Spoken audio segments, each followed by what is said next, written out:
Hi, Anders with Mind the Shift. Life is a story, or actually several stories. Our lives are actually lived through a web of stories, narratives. That's outrageous, you might think, because there are truths out there, truths that we have to adhere to. Well, there are some absolute truths, of course. We're born, we die, and we live on a planet in a universe. But the more you think of it, the more you look into it, it turns out that very few of the things that we perhaps perceive as truths are absolute truths in our lives, in this societal matrix that we live out, play out our lives in. But they are actually stories that we adhere to or not. In these times, during the pandemic, you can, for instance, obviously see that some people find the lockdowns to be a good idea or a bad idea. You can find masks be a good idea or a bad idea. You're for masks or against masks. And now you can be adhering to the story of the of the vaccine, or you can think that vaccines are a bad idea for different reasons, health reasons or conspiracy reasons or whatever. But they're all stories, and it doesn't really matter whether 90% of the population or 10% of the population adheres to one of these stories. They're still stories. And of course, you perceive them as being more or less true. The story you choose to adhere to is the one that you perceive as true. It's true to you. And it can be, as I said, 90% of the population, and you might feel very comfortable in the notion that this is what I should do, this is what I should believe in and follow, because there are so many others out there doing it. And there's nothing wrong with that. There's nothing wrong with that. We perceive some stories, some narratives as more true than others. That's how it all works. But they're still stories. And it doesn't matter if the vaccine thing becomes mandatory. If it's mandatory, it's still a story told by the authorities. The story about the necessity of us taking the vaccine in order to be able to live healthy lives. That's the story. And there are other stories that we might perceive as something else.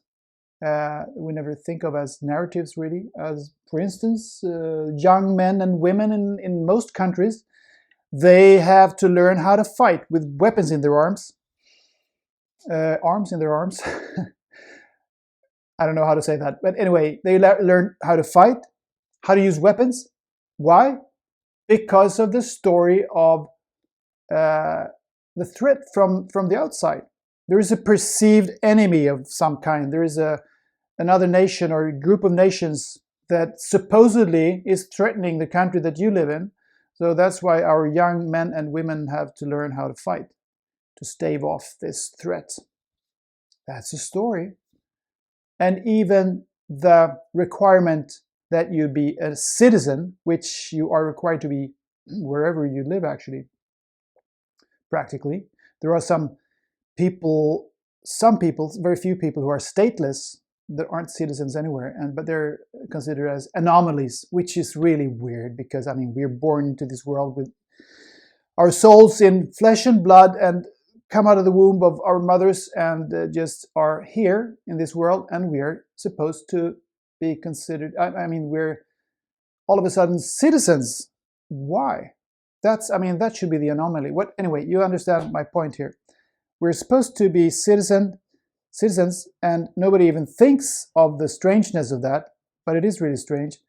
And it is because of the story of the nation, the story of the nation state. That's why we're citizens. I think it's a good idea that you once in a while ask yourself the question, who is telling the story? Is it your story, or is it somebody else's story? More often than not, I would say that it's the story of somebody else, be it the authorities, the government, some organization, or even your local football club. Because I mean, you can yourself personally have, if you look deep into yourself, another idea of what you ideally would like to adhere to. You might have a dream of being a person who is German, Chinese, Kenyan, and Singaporean and Norwegian at the same time, and both a man and a woman. Is that a story that would be easy for you to pursue, to follow, to adhere to? Probably not. It would probably be pretty difficult to pursue, to follow such a story. No, thing is that you need to, in this society, you need to pick a story that's already told by somebody else. Might be the nation, might be a party, might be something else. You never really think of it as a story, but a story it is. Politics, speaking of politics, that's actually a good arena to look into, because in politics it is very, very obvious that it is stories that we're talking about. I mean, people voting for left-wing parties can most of the time see that there are some things that the right-wing parties have going for them. I mean, they can understand some aspects of that right-wing perspective, and the right-wing voters can see that the left-wing parties have some things that they can understand why they have. So that's actually a good way, a good arena to look into, because this is the case everywhere, even when it comes to the nation state, the vaccines, the masks, the conscription, whatever you want to talk about, religion. There are so many things. They're all stories.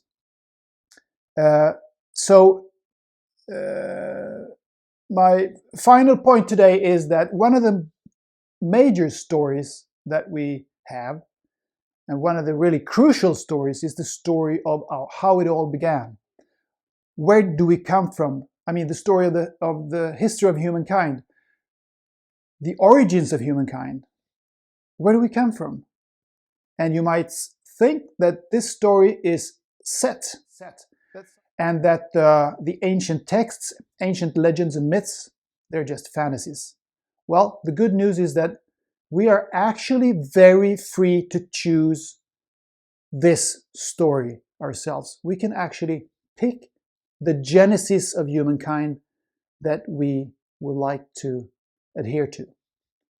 And this is the topic of an upcoming episode pretty soon, probably the next one, where I will be talking to the maverick historian and scientist and writer Andrew Collins. So stay tuned for that. Have a nice weekend. Love you. Bye.